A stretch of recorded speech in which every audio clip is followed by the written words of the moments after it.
سيئات أعمالنا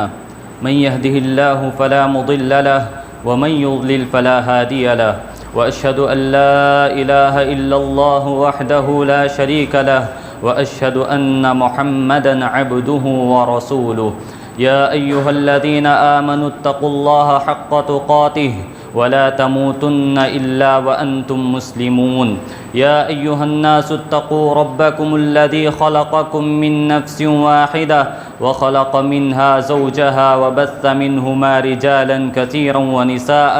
واتقوا الله الذي تساءلون به والأرحام إن الله كان عليكم رقيبا يا أيها الذين آمنوا اتقوا الله وقولوا قولا سديدا يصلح لكم أعمالكم ويغفر لكم ذنوبكم ومن يطع الله ورسوله فقد فاز فوزا عظيما أما بعد فإن خير الحديث كتاب الله وخير الهدي هدي محمد صلى الله عليه وسلم وشر الأمور محدثاتها وكل محدثة بدعة وكل بدعة ضلالة وكل ضلالة في النار أعوذ بالله السميع العليم من الشيطان الرجيم بسم الله الرحمن الرحيم يا أيها الذين آمنوا كتب عليكم الصيام كما كتب على الذين من قبلكم لعلكم تتقون۔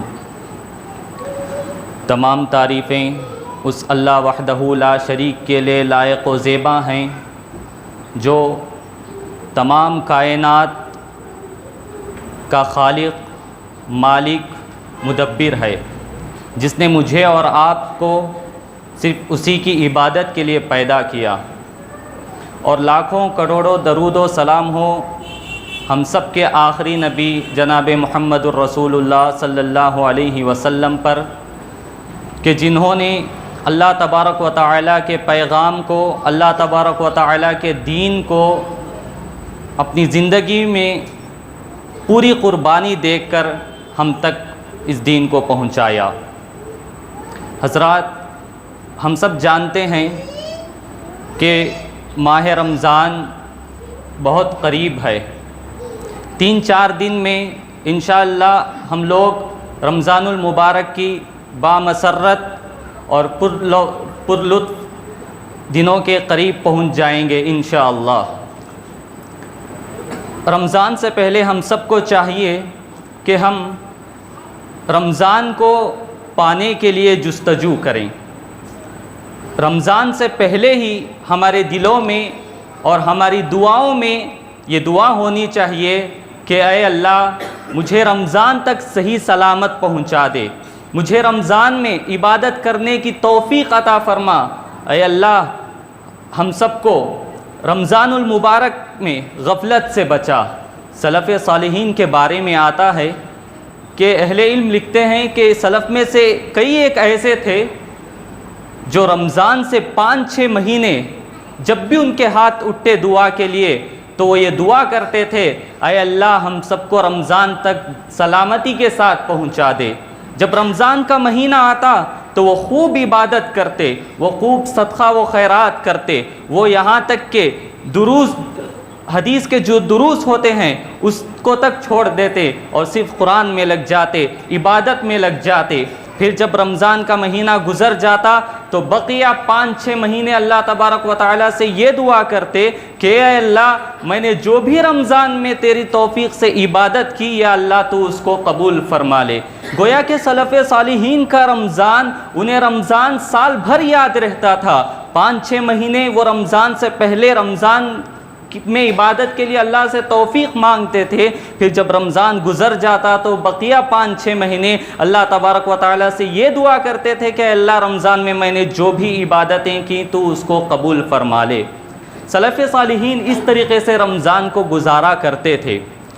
اور رمضان آنے سے پہلے ہم سب کو چاہیے کہ ہم اس نعمت کا احساس اپنے اندر پیدا کریں۔ کیوں پیدا کریں؟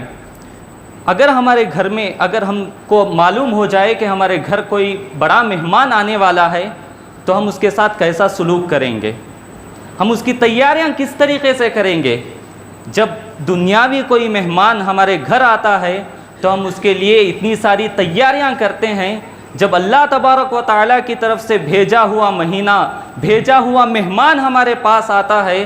تو ہم سب کو چاہیے کہ ہم اس کی تیاری کس قدر کریں، کس قدر اس کی تیاری کریں۔ پتہ نہیں کہ کس کی موت کب آ جائے، موت کی کوئی متعین وقت نہیں ہے موت کا، پتہ نہیں کہ کتنے لوگوں کو کتنے رمضان ملیں گے۔ ہمیشہ یہ سوچ کے چلنا ہے کہ آنے والا رمضان ہو سکتا ہے کہ یہ میری زندگی کا آخری رمضان ہو۔ اور رمضان کے لیے اللہ تبارک و تعالی رمضان المبارک میں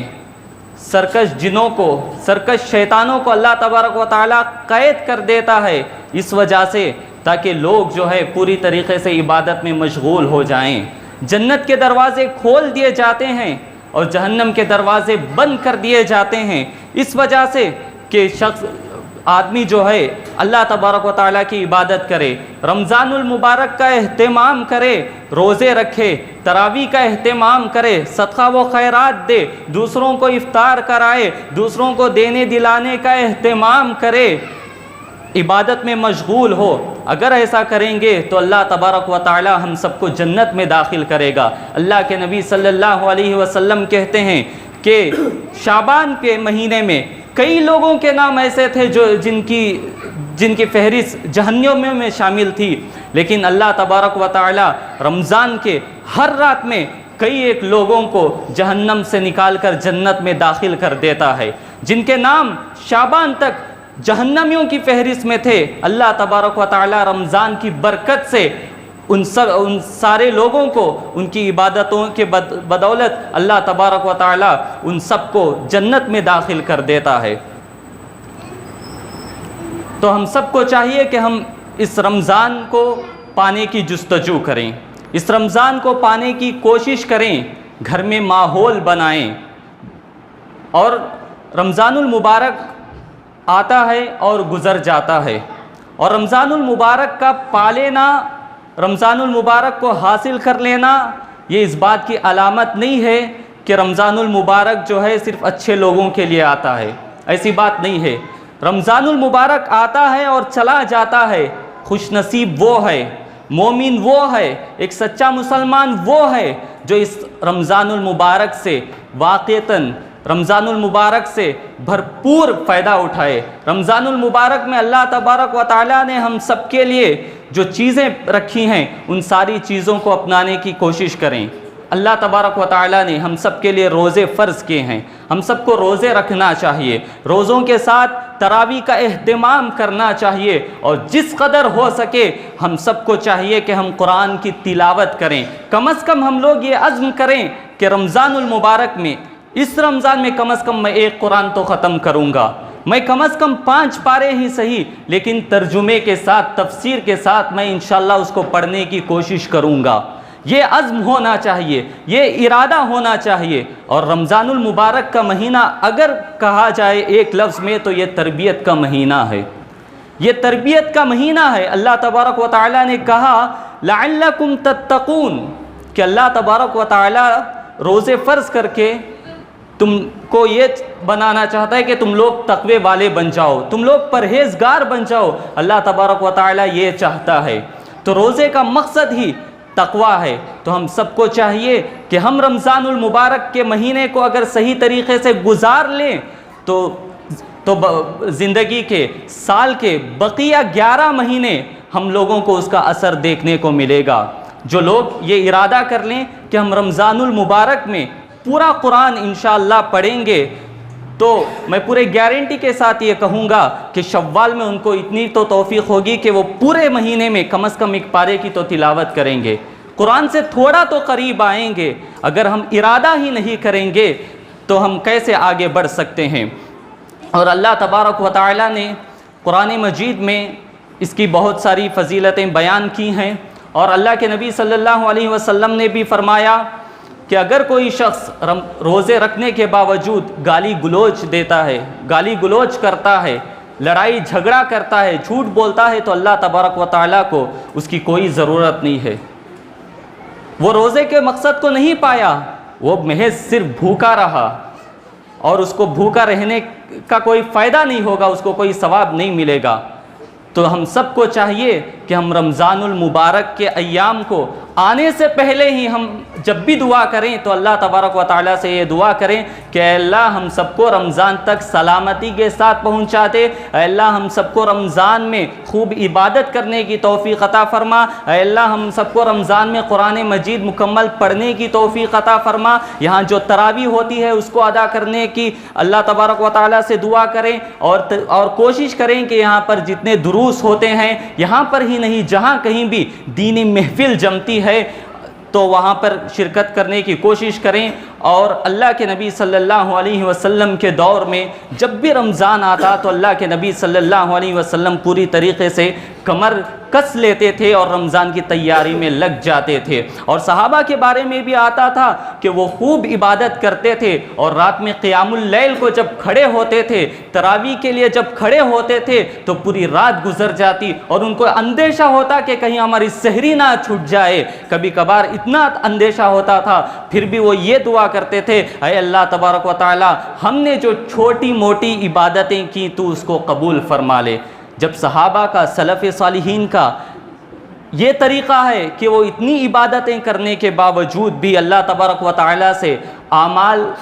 کو کرنے اور اعمال کی قبولیت کے لیے اللہ تبارک و تعالی سے دعا کر رہے ہیں، تو ہم سب کو چاہیے کہ ہم سب بدرجہ اولا اللہ تبارک و تعالی سے دعا کریں۔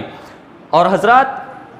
اور یہ مہینہ رحمتوں کا بھی ہے، برکتوں کا بھی ہے، مغفرتوں کا بھی ہے۔ اللہ تبارک و تعالی نے، اللہ کے نبی صلی اللہ علیہ وسلم ایک مرتبہ ممبر پر چڑھتے ہیں، ممبر کی پہلی سیڑھی پہ چڑھتے ہیں تو اللہ کے نبی صلی اللہ علیہ وسلم آمین کہتے ہیں، پھر دوسری سیڑھی پہ چڑھتے ہیں پھر آمین کہتے ہیں، پھر تیسری سیڑھی پہ چڑھتے ہیں پھر آمین کہتے ہیں، پھر صحابہ جب اللہ کے نبی صلی اللہ علیہ وسلم کو اس طریقے کو کرتے ہوئے دیکھ کر پوچھتے ہیں کہ اللہ کے نبی آپ نے خلاف معمول اس مرتبہ جب بھی آپ نے ایک سیڑھی پہ چڑھا آپ نے آمین کہا، تو اللہ کے نبی صلی اللہ علیہ وسلم کہتے ہیں، اللہ کے نبی صلی اللہ علیہ وسلم کہتے ہیں کہ میرے پاس جبریل امین آئے اور کہنے لگے کہ بد نصیب ہے وہ شخص، نہ خاک آلود ہو اس شخص کی جو رمضان کا مہینہ پائے اور مغفرت نہ کرا لے۔ اور دوسری سیڑھی پہ جب تو میں نے آمین کہا، پھر جب میں نے دوسری سیڑھی پہ چڑھا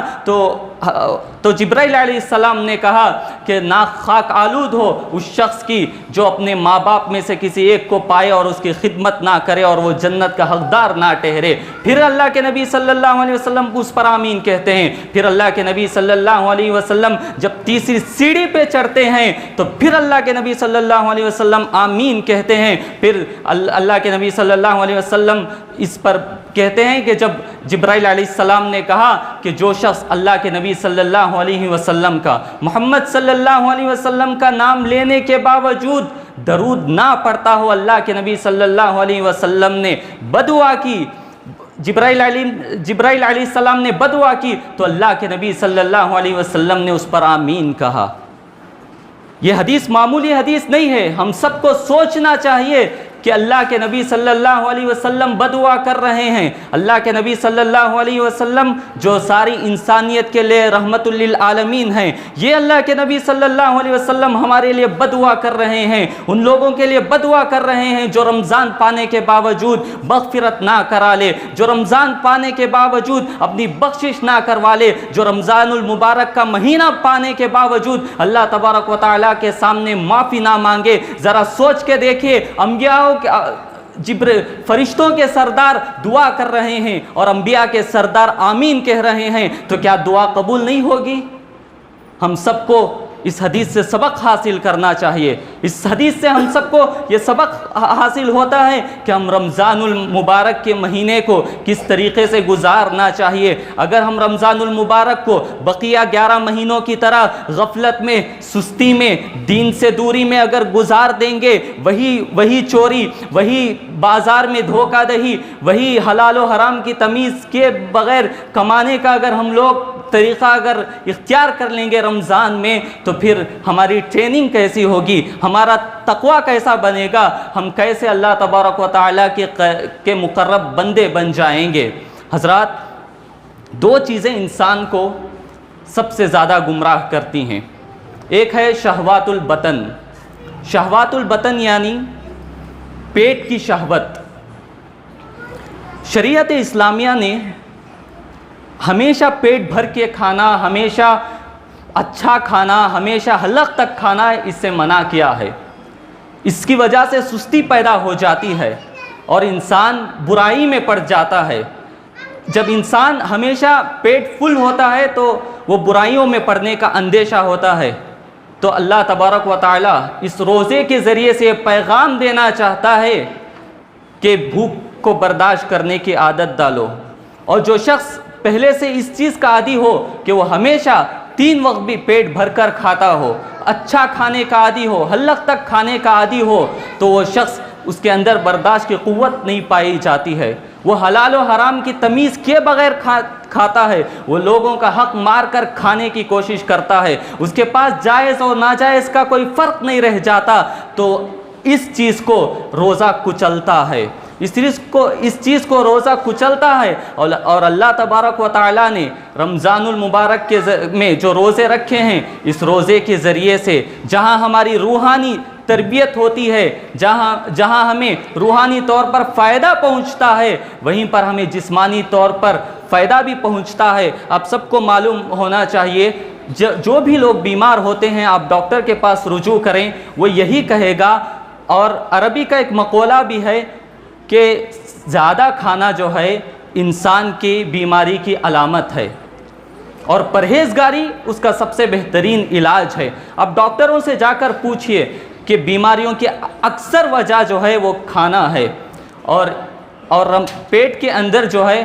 گیہوں وغیرہ، میدا وغیرہ جو ہے جم جاتا ہے، تو اللہ تبارک و تعالیٰ نے روزے جو ہم پر فرض کیے ہیں، ہم 30 دن اگر روزے رکھیں گے تو اللہ تبارک و تعالیٰ ان ساری بیماریوں سے بھی ہمیں شفا نصیب کر دیتا ہے۔ اللہ تبارک و تعالیٰ ان بیماریوں سے ہم لوگوں کو نکال دیتا ہے، تو وہیں پر روحانی طور پر اللہ تبارک و تعالیٰ ہم سب کو جو ہے ہم سب کو جنت الفردوس میں اللہ تبارک و تعالیٰ ہم سب کو مقام عطا کرتا ہے۔ جیسا کہ میں نے کہا کہ اللہ کے نبی صلی اللہ علیہ وسلم نے فرمایا تھا کہ شعبان میں بہت سارے لوگوں کے نام جہنمیوں کی فہرست میں ہوتے ہیں۔ جیسے ہی رمضان المبارک شروع ہوتا ہے، اللہ تبارک و تعالی رمضان المبارک کی برکتوں سے ہر رات جہنمیوں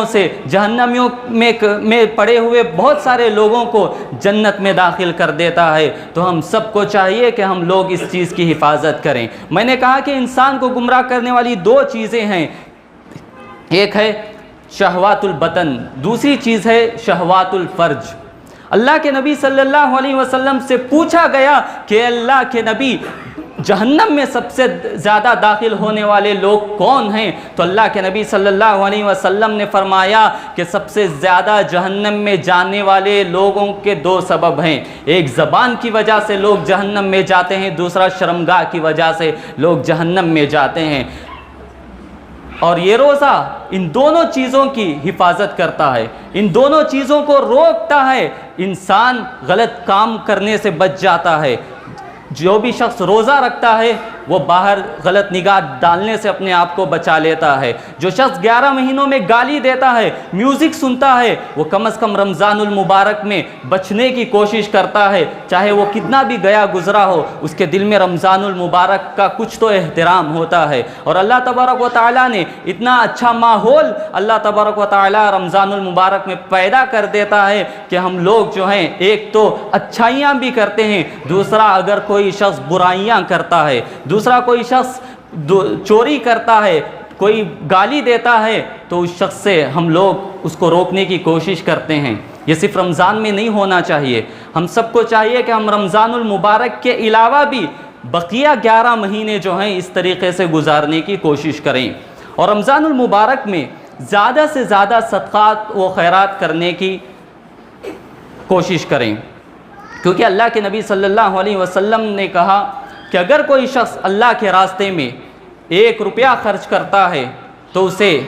70 سے 10 گنا سے لے کر 700 گنا تک ملتا ہے۔ اگر وہی شخص اگر رمضان المبارک میں اگر خرچ کرتا ہے تو اللہ تبارک و تعالی اس کو اور زیادہ اجر عطا کریں گے۔ اور ابن عمر رضی اللہ تعالیٰ عنہ کے تعلق سے آتا ہے کہ وہ لوگوں کے لیے افطاری کا انتظام کرتے تھے، وہ لوگوں پر خرچ کرتے تھے، یہاں تک کہ کبھی کبھار ان کے پاس جتنا ہوتا وہ لے کر چلے جاتے۔ جب مسکین کو دیکھتے، جب غریب کو دیکھتے تو اس کو ساتھ میں بلا کر افطار کر لیتے۔ افطار کرانے سے جتنا روزے دار کو ثواب ہے اتنا ہی ہمیں بھی ثواب ملے گا۔ اور ابن عمر رضی اللہ تعالیٰ عنہ لوگوں کو افطار کراتے تھے، اور کبھی ایسا موقع آ جاتا کہ ان کے پاس کچھ کھانے کے لیے میسر نہ ہوتا، وہ پورا صدقہ دے دیا کرتے تھے، وہ پورا دوسروں کو افطار کرا دیتے تھے اور خود اپنے رشتہ داروں کے گھروں میں جا کر افطار کر لیا کرتے تھے۔ تو ہم سب کو بھی چاہیے کہ ہم سب جو ہیں رمضان المبارک میں خوب صدقہ و خیرات کرنے کی ہم سب کوشش کریں۔ رمضان المبارک کے اس ایام میں، رمضان المبارک کے ایام آنے سے پہلے ہم سب اللہ تبارک و تعالیٰ سے یہ بھی دعا کریں کہ اللہ تبارک و تعالیٰ ہم سب کو مسجدوں سے جوڑ دے، کیونکہ مسجدیں وہ جگہ ہیں جس میں اللہ تبارک و تعالیٰ نے کہا کہ روئے زمین پر سب سے پاکیزہ جگہیں اگر کوئی ہیں تو وہ مساجد ہیں۔ مساجد میں جانے کے بعد ہمیں ایک ماحول ملتا ہے، مساجد میں جانے کے بعد ہمیں ایک اچھا ماحول دکھتا ہے، دوسرے لوگ تلاوت کرتے ہیں، دوسرے لوگ عبادت کرتے ہیں، ان لوگوں کو دیکھ کر چھوٹے بچے عبادت کرتے ہیں، چھوٹے بچے روزے رکھتے ہیں، نماز ادا کرتے ہیں، قرآن کی محفلیں ہوتی ہیں، وہ دروس میں بیٹھتے ہیں، یہ دیکھ کر ہمارے دل میں بھی ایک جذبہ پیدا ہوتا ہے۔ اگر ہم باہر رہیں، ہم کھانے میں مشغول ہو جائیں، کھانے کے لیے اور بقیہ 11 مہینے ہیں، رمضان المبارک کے مہینے کو ہم صرف عبادت کے لیے خاص کر لیں، اور جہاں تک ہو سکے تجارت میں ہم لوگ یہ کوشش کریں کہ رمضان المبارک کے مہینے میں ہمارے سے کوئی بھی ایک بھی فرض نماز نہ چھوٹنے پائے۔ اگر ہماری نماز ہماری تجارت کی وجہ سے چھوٹ رہی ہے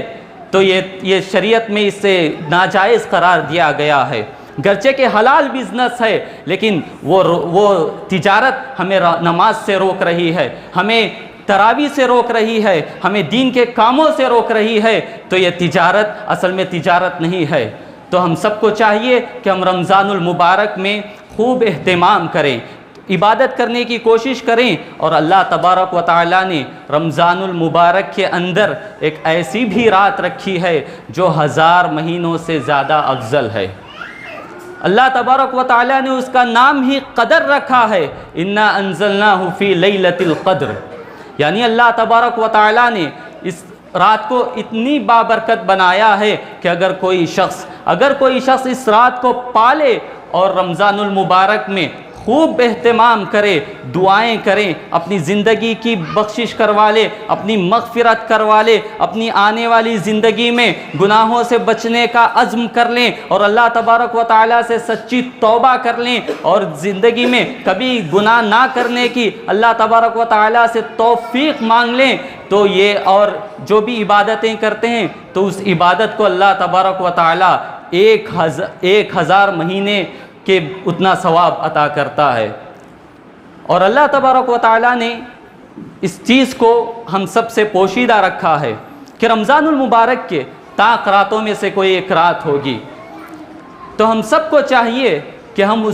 اس رات کو پانے کی کوشش کریں، اور اللہ تبارک و تعالیٰ سے آج ہی سے جتنی بھی نمازیں ہم پڑھیں گے سب میں اللہ تبارک و تعالیٰ سے یہ دعا کریں کہ اللہ تبارک و تعالیٰ ہم سب کو لیلۃ القدر عطا کرے اور لیلۃ القدر میں صحیح عبادت کرنے کی توفیق عطا فرمائے۔ اللہ تبارک و تعالیٰ سے ہم سب کی یہ دعا ہونی چاہیے۔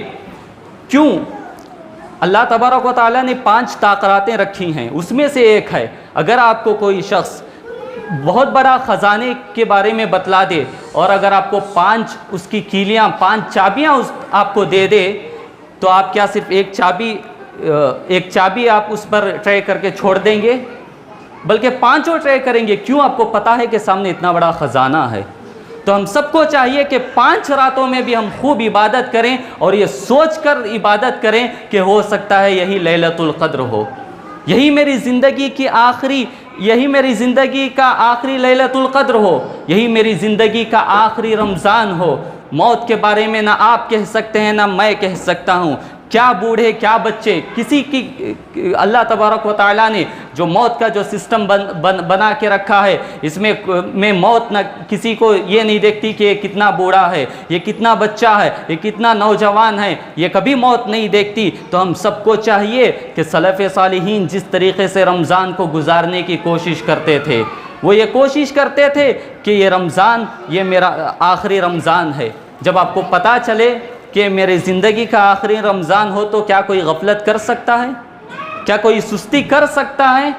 نہیں۔ تو ہم سب کو چاہیے کہ ہم رمضان المبارک میں جو ہیں خوب عبادتیں کرنے کی کوشش کریں، اور صدقہ و خیرات کے ساتھ زکوٰۃ بھی ادا کرنے کی کوشش کریں۔ بعض لوگ ہیں جو زکوٰۃ ادا نہیں کرتے، ایسے لوگوں کو چاہیے کہ وہ رمضان المبارک میں زکوٰۃ ادا کرنے کی کوشش کریں۔ رمضان المبارک میں زکوٰۃ ادا کرنا یہ فرض نہیں ہے، بس لوگ اپنی سہولت کے حساب سے رمضان المبارک کو ٹارگٹ کر لیتے ہیں، رمضان المبارک کو متعین کر لیتے ہیں، تاکہ جب بھی رمضان آئے تو ہمیں یہ یاد رہے کہ ہم لوگ جو زکوٰۃ نکالے تھے اس کو پورا 1 سال گزر گیا ہے۔ تو جہاں صدقہ و خیرات ہم لوگ جو ہیں چھپا کر دیتے ہیں، وہیں ہم سب کو چاہیے کہ ہم رمضان المبارک میں صدقہ و خیرات دکھا کر بھی دیں۔ اللہ تبارک و تعالیٰ نے کسی بھی عبادت کو دکھا کر کرنے سے اللہ تبارک و تعالیٰ نے منع کیا ہے، کیونکہ اس میں ریاکاری کا جذبہ پیدا ہو جاتا ہے۔ اگر میں نماز پڑھ رہا ہوں اور میں نماز پڑھتے ہوئے میرے دل میں خیال آ رہا ہے کہ میرے فلاں لوگ مجھے دیکھ رہے ہیں، یہ معاشرے کے یہ لوگ دیکھ رہے ہیں، اس لیے میں نماز ادا کر رہا ہوں، تو یہ ریاکاری ہے، شریعت اسے منع کرتی ہے۔ لیکن صرف ایک عبادت ہے جسے اللہ تبارک و تعالیٰ نے دکھا کر دینے کو بھی پسند کیا ہے، وہ ہے صدقہ۔ اللہ کے نبی صلی اللہ علیہ وسلم کے دور میں ایک مرتبہ اللہ کے نبی صلی اللہ علیہ وسلم مسجد میں بیٹھے رہتے ہیں کہ ایک قافلہ آتا ہے، ایک گروہ آتی ہے، ایک جماعت آتی ہے، وہ اس کے پاس کپڑے نہیں ہوتے، وہ بھوک سے نڈھال ہوتے ہیں۔ اللہ کے نبی صلی اللہ علیہ وسلم اس کو دیکھ کر اللہ کے نبی صلی اللہ علیہ وسلم کے چہرے کا رنگ اڑ جاتا ہے، اور اللہ کے نبی صلی اللہ علیہ وسلم اسی وقت صحابہ سے یہ اعلان کرتے ہیں کہ جاؤ، آپ کے پاس جتنا ہے، جتنی تمہارے پاس استطاعت ہے، جا کر ان تمہارے بھائیوں کے لے کر آؤ۔ صحابہ کرام رضوان اللہ علیہم جاتے ہیں اور اپنی استطاعت کے مطابق جتنا ہو سکے اتنا لا کر ادا کرتے ہیں۔ ایک صحابی ہوتے ہیں جو اتنا لے کر آتے ہیں کہ وہ جو تھیلا ہوتا ہے وہ ان سے اٹھایا نہیں جاتا، وہ تھیلے کو گھسیٹ کر لے کر آتے ہیں۔ وہ گھسیٹ کر لے کر آنے کے بعد جب وہ لا کر رکھتے ہیں تو اللہ کے نبی صلی اللہ علیہ وسلم خوش ہو جاتے ہیں۔ اناج اور غلے اور کپڑوں کے 2 ڈھیر بڑے جمع ہو جاتے ہیں۔ اللہ کے نبی صلی اللہ علیہ وسلم یہ دیکھ کر اللہ کے نبی صلی اللہ علیہ وسلم کا چہرہ سرخ ہو جاتا ہے، اللہ کے نبی صلی اللہ علیہ وسلم خوش ہو جاتے ہیں۔ اللہ کے نبی صلی اللہ علیہ وسلم اس کے بعد جو شخص آتا ہے اس کی مقدار بڑھ جاتی ہے، جو 1 موٹا لا کر دیا، پھر اس کے بعد آنے والا وہ اپنے صدقے میں اضافہ کر دیا۔ تو اللہ کے نبی صلی اللہ علیہ وسلم اس وقت ایک بات کہتے ہیں، اللہ کے نبی صلی اللہ علیہ وسلم کہتے ہیں کہ کوئی شخص اگر دوسروں کے لیے آئیڈیل اور نمونہ بنتا ہے نیکی میں، اور اسے دیکھ کر جتنے لوگ اس کام کو انجام دیں گے، اللہ تبارک و تعالیٰ اس کو بھی اتنا ہی ثواب دے گا۔ اگر میرے دکھا کر 1000 روپے خرچ کرنے سے مجھے یہ یقین ہے کہ میرے بعد آنے والا کم از کم 10 روپے کی جگہ 100 روپے خرچ کر رہا ہے، تو مجھے چاہیے کہ میں دکھا کر دوں۔ شریعت نے دوسری کسی بھی چیز کو دکھا کر دینے سے منع کیا ہے، لیکن صدقہ و خیرات ہی ایک ایسی چیز ہے جس کو اللہ تبارک و تعالیٰ نے دکھا کر دینے کو بھی پسند کیا ہے۔ تو ہم سب کو چاہیے کہ ہم رمضان المبارک میں خوب صدقہ و خیرات دیں۔ اللہ تبارک و تعالیٰ سے دعا ہے کہ اللہ تبارک و تعالیٰ ہم سب کو رمضان المبارک میں صحیح طریقے سے دین سے جڑنے کی توفیق عطا فرمائے، ہم سب کو قیام اللیل کا اہتمام کرنے کی توفیق عطا فرمائے، کم از کم ایک مرتبہ تو صحیح قرآن شریف کو مکمل طور پر پڑھنے کی اللہ تبارک و تعالی ہم سب کو توفیق عطا فرمائے، اللہ تبارک و تعالی ہم سب کو دین سے قریب کرے، اس رمضان المبارک کے بدولت آنے والی ہماری تمام زندگی کو اللہ تبارک و تعالی دین کے قریب کر دے، اللہ تبارک و تعالی سے ہم سب جو ہے مغفرت طلب کریں، اللہ تبارک و تعالی سے دعا ہے کہ اللہ تبارک و تعالی ہم سب کی بخشش کریں، اللہ تبارک و تعالی ہم سب کو رمضان المبارک تک صحیح سلامت پہنچنے کی توفیق عطا فرمائے، اور اللہ تبارک و تعالی ہم سب کو رمضان المبارک میں سستی، کاہلی، غفلت سے بچائے، آمین۔ وآخر دعوانا الحمدللہ رب العالمین۔